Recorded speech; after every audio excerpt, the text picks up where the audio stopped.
The Great Fire of London. What happened after the fire?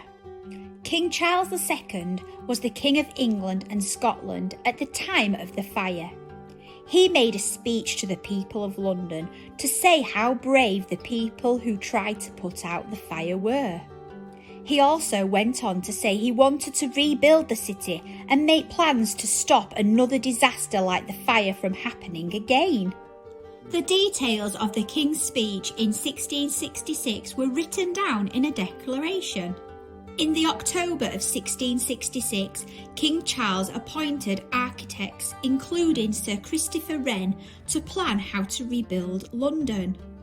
An architect is a person whose job it is to design buildings and plan how they will be built. What changes were made to London? Well, some of the streets were made wider or straighter. Wider streets helped to space out houses for safety and allow people and transport to move around more easily.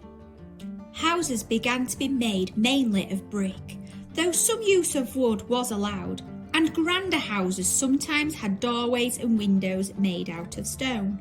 Sir Christopher Wren also designed the monument to remember the Great Fire, which was opened in 1677.